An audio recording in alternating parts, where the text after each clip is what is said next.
everyone. Scott Hansen here from NFL Red Zone. I hope you're checking out 1 hour of 5-Yard Rush, one of the best podcasts on NFL football in the UK.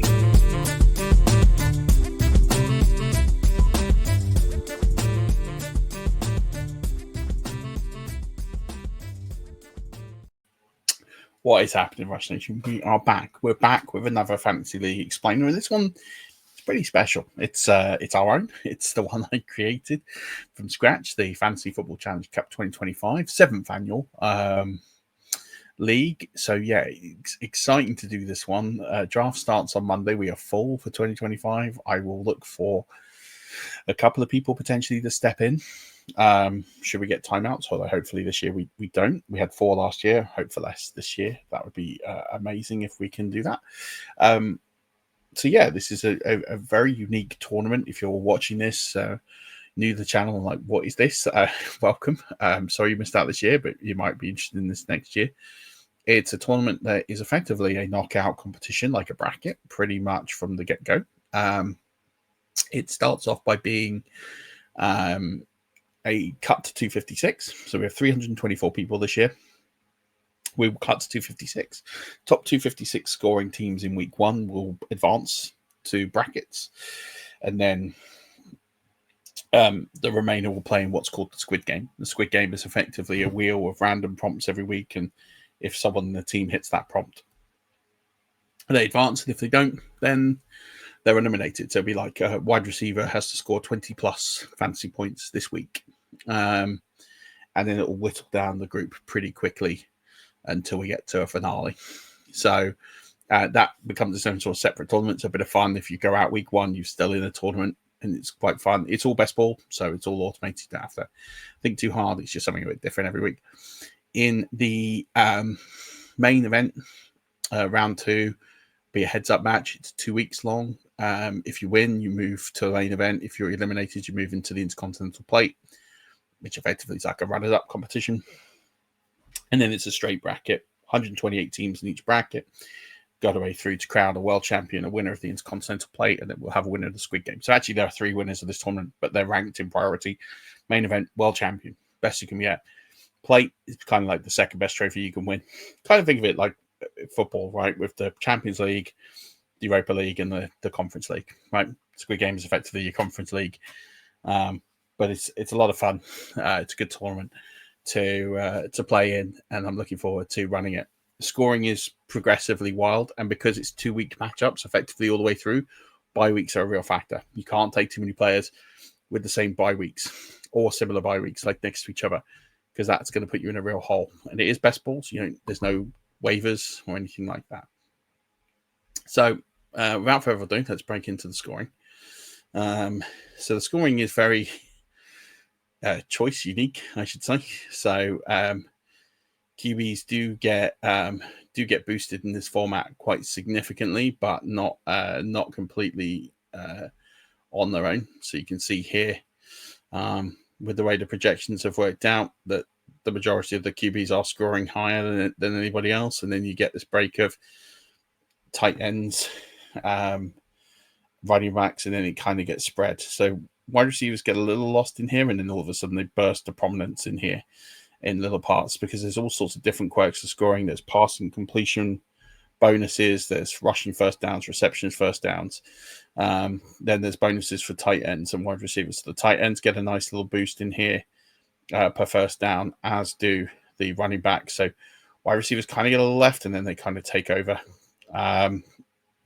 quite significantly. They catch up. So there is a lot of scoring to kind of break down, but effectively getting 2 QBs early is pretty much the play here in round 1 and round 2, unless you want to go Bowers and then get quarterback. That kind of works. And then you got to go get your elite running backs, and then you go get your wide receivers. That's kind of the way to break this down. There's a real glitch in this scoring, though, and that's with kickers. Now, this isn't just a regular league where you start 1 kicker, you start 2, and the reason why is kicker scoring is really elevated with the yards per field goal. So they get 0.1 points per yard per field goal. So it's very hard to project what kickers will do. So I've just done last year's scoring. So last year's scoring had Brandon Aubrey at 11 overall. That's not 11th best kicker. That's 11th overall. He was beaten by 10 quarterbacks, and he was 11th overall. Chris Boswell was 21, Cameron Dicker 25, Keremy Fairbairn 26, Jason Sanders 27. So you had 5 kickers in the top 27 of scoring. So something to really take notice of here is these kickers, and what's also noting is the indoor kickers versus the outdoor kickers.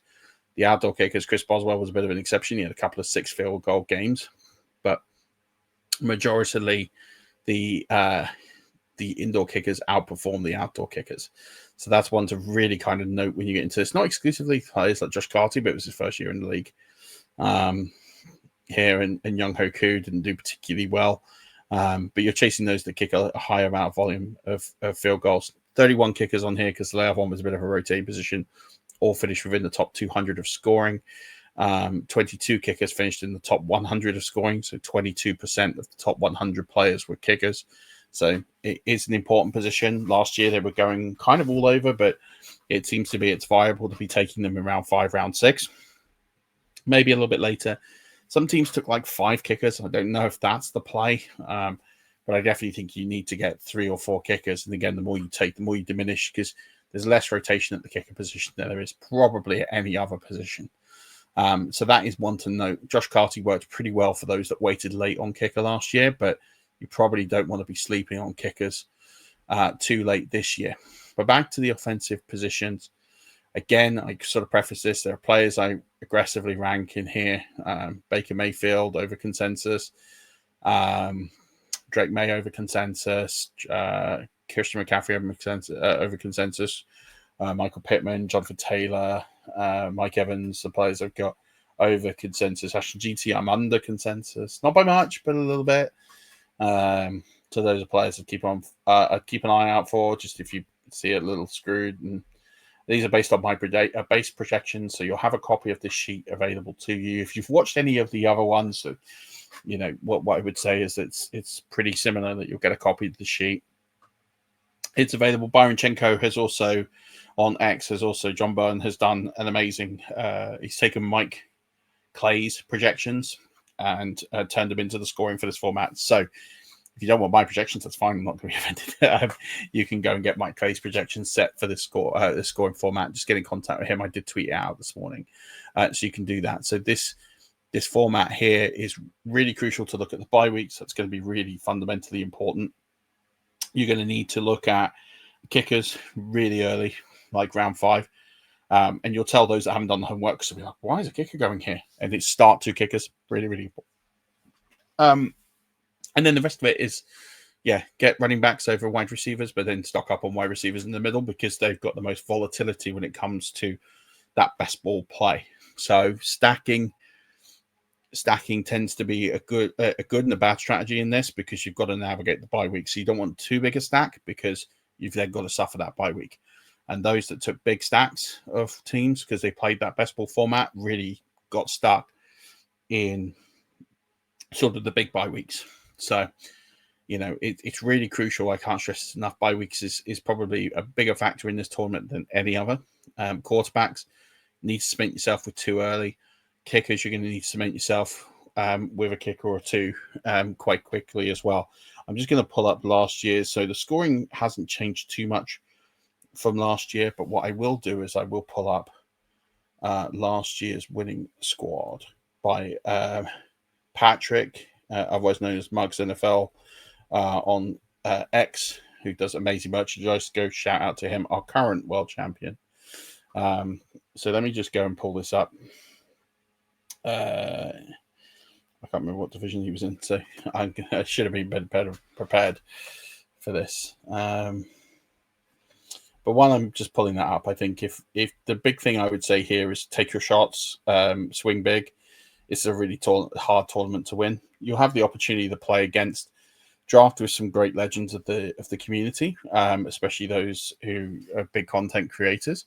And you'll also have the opportunity as well to not just draft with these people, but also to potentially go against them in a head-to-head. Which, I mean, how great would that be to be beating a guy like Joe Pisapia, for example, in in a tournament. Like, I think it would just be phenomenal to have that opportunity to do that. So yeah, I think there's so many great things about this tournament. Like, it's got the underdog factor. It's got the factor of it is a really difficult tournament to win. In particular, like the amount of things that have got to break right for you,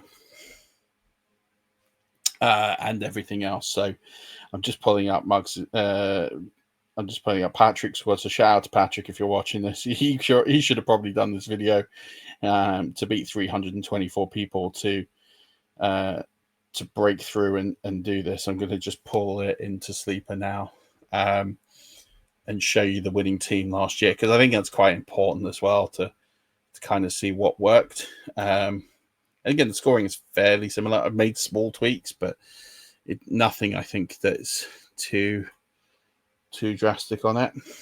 So I'm just trying to find the league that I just unarchived. Here we go. So let's just move this across. Apologies for the bad. Here we go.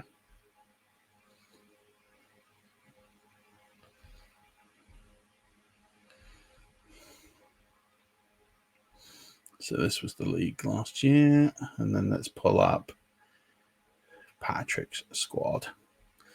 So ignore his 12-6. So he ended up winning this with Aaron Rodgers, Devon Achane, DeAndre Swift, Dontavian Wicks, Zay Jones, Keon Coleman, Trey McBride, Mike Gesicki, Tyler Algier, Alexander Mattison, Will Reichard, Daniel Carlson, who were good at scoring, Daniel Jones, Jared Stidham, Jordan Love, Tony Pollard, Chase Brown, Tyler Lockett, Cooper Kupp, CeeDee Lamb. These all weren't in this week 18. I guess they're all benched.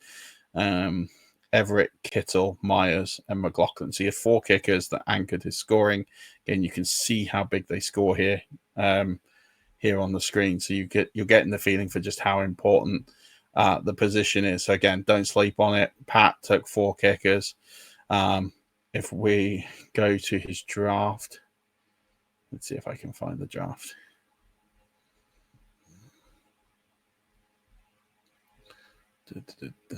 Draft results. Just going to pull up